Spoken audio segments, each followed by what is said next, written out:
Why are employees coffee badging to avoid in-person work? I don't know what that is. Let's see what this is. And it's coming from Fox News, right? And Fox News loves to talk shit. I mean, it's the boomer generations who watch it because the average viewer is, 65. They love to talk shit. They love to shit on remote work. They love to shit on younger people like millennials and Gen Z. So this will be interesting. I'll probably read comments later. Let me see how my screen is. Let me shrink me up real quick. Okay, let's hear what they have to say. It's back to the office, and employees are not happy. More companies are implementing person work. Did you hear the smug laughter in the back? As soon as she said employees are not happy, it's like they love to shit on the workers, on employees. Mandates and keeping track of who comes in and who comes out. But workers are doing whatever they can to get around the requirements. The latest trend is called coffee badging. The term describes hybrid workers who go into the office just long enough to drink a coffee, only to head right back home, checking off the box that they technically showed up in person.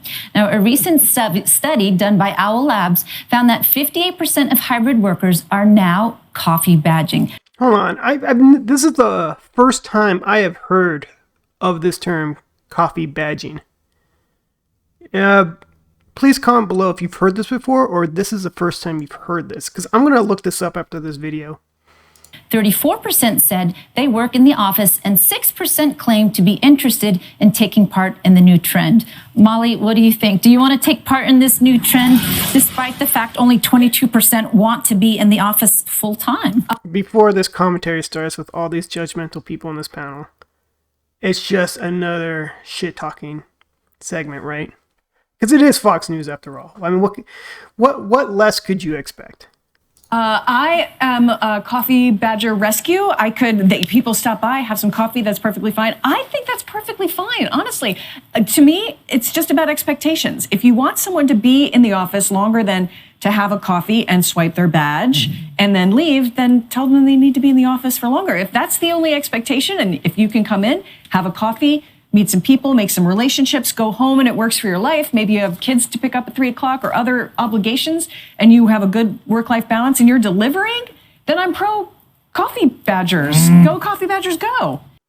Okay, before the next person talks, I want to touch on the expectations part, because there is such a path dependency about people going into the office and work, right? Remote work, highly desirable by employees, not just employees, but everyone, right? A lot of people want to just stay home and work from home. There's so many benefits from working from home. You don't have to worry about getting gas, spending time in traffic. You just stay home. And the expectations is that, there's a belief that if people are in the office, they're going to work better. I think it's just up to management, maybe the executive levels, to set the proper expectations that if someone's working from home, this is what you expect from them, how to get things done. If you don't know how to answer that at the management level, you need to figure this out. Yes, I understand this is a new concept. But if you don't figure this out, people are going to quit your location because they're going to find another employer who embraces remote work. It's going to be a bigger thing. I say stop resisting it, adapt, evolve. And Kara, growling in a coffee I disagree badger? with you, Molly. Was that a coffee badger growl? But is this like quiet quitting, Yeah. Todd? I mean, when you think about it, as long as you're completing your duties and getting the job done, does it matter where you're doing it from? It does, Dr. For Jeanette you. and Molly Line, and I'm going to put on my glasses because I'm going to yell Oh, he's gonna like an mansplain. old man here. Stop with these phrases, quiet quitting, coffee quitting, all this other crap. Here's the deal. Get back to the office, America. I'm tired of this stuff. F you. I mean, I agree with them with all these phrases because there's so many weird phrases. I feel like people are just making stuff up as they go. But I have zero desire to go back to the office. I worked hard going through terrible jobs so I can live a lifestyle where I don't have to go to the office. And because I can work remotely, I can find a better community, affordable housing outside from a big city where houses cost more. And I have to drive and go through traffic and all this and increase my stress levels and whatnot. Now forget it. I got to a point that I'm happy with. Because when you go to the office, there's so much that you can do. The relationships, the mentoring, the fighting on camera with Kara Frederick. These are things that you cannot do within your own home. And I understand. Yes, you can. Do it all the time on Teams. build relationships. You can treat teams like no different from walking to someone's cubicle and asking them a quick question and then leave, right? You do that real quick. Just type, hey, you got a minute? Yeah, boom, get on video, just ask a quick question. Oh, cool. Good to see you. How you doing? Everything, blah, blah, blah. Again, it's just a failure to adapt. And because if you fail to adapt, there's going to be greater opportunities out there that people will take advantage of. Stand is from, hey, we all need flexible work-life balances. And especially when you have kids, you really do need that flexibility. So I'm not disagreeing with you on that.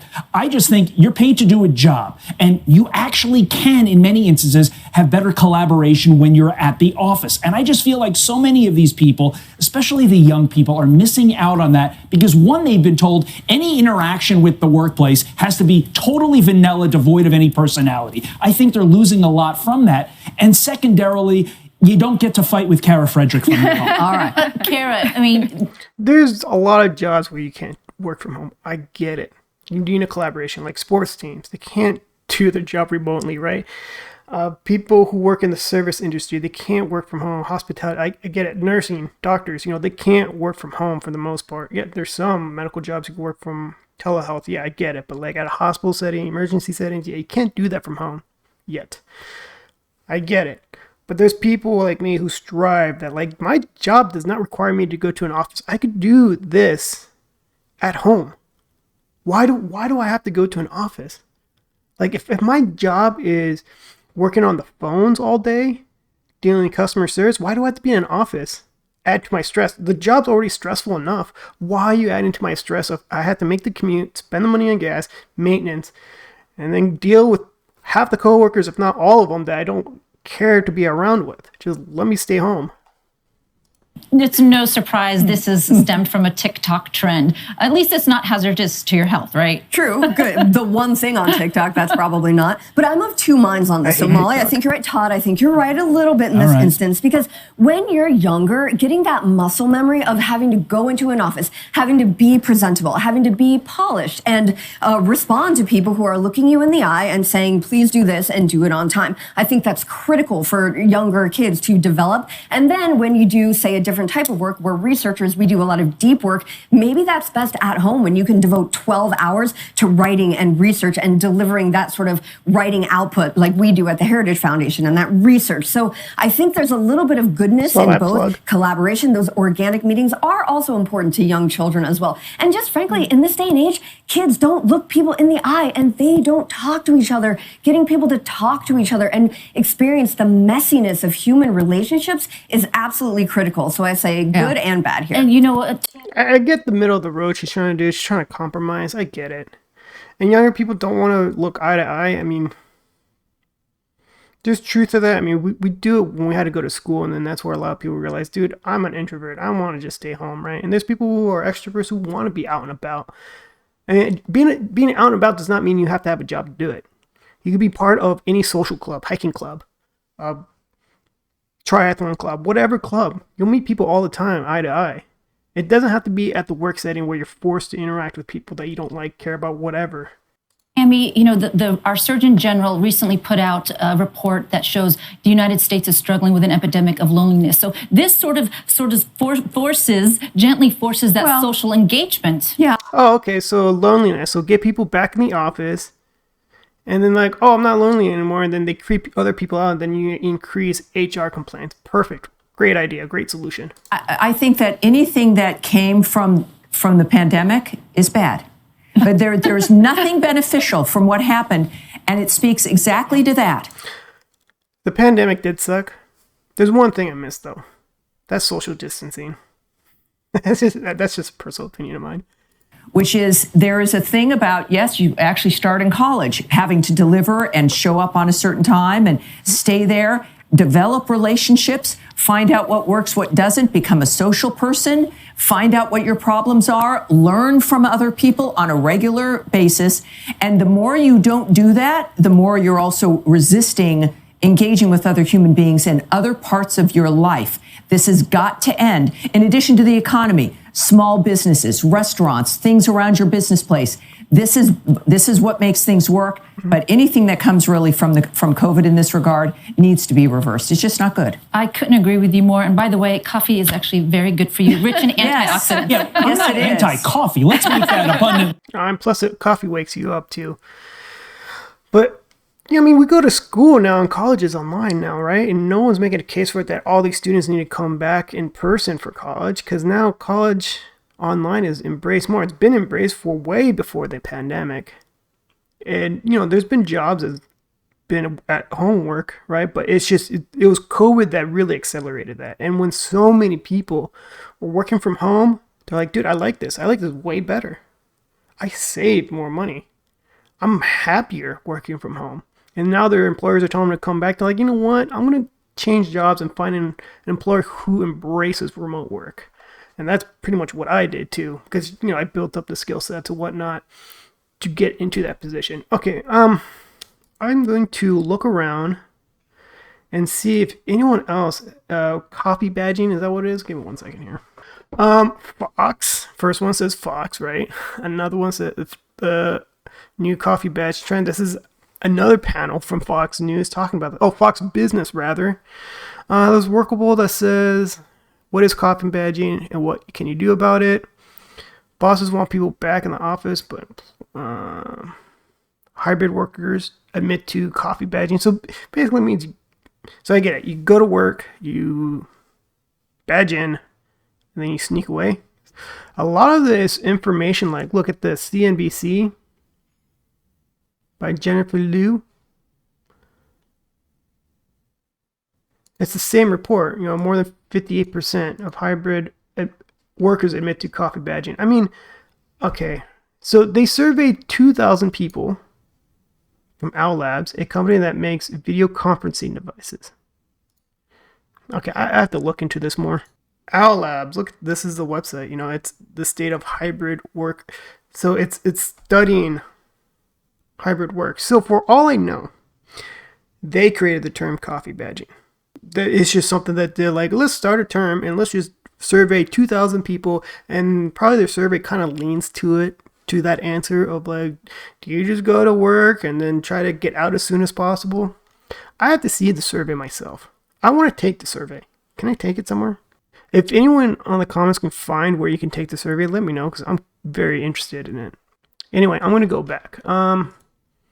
Let's read some comments. Let me move me right here. Laugh aloud, this is news. A new right-wing talking point, coffee badging, laugh aloud. I know, right? It's like...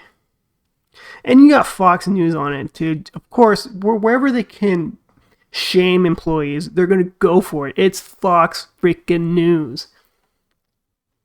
If your job can be done across town, it can be done from across the globe for less money.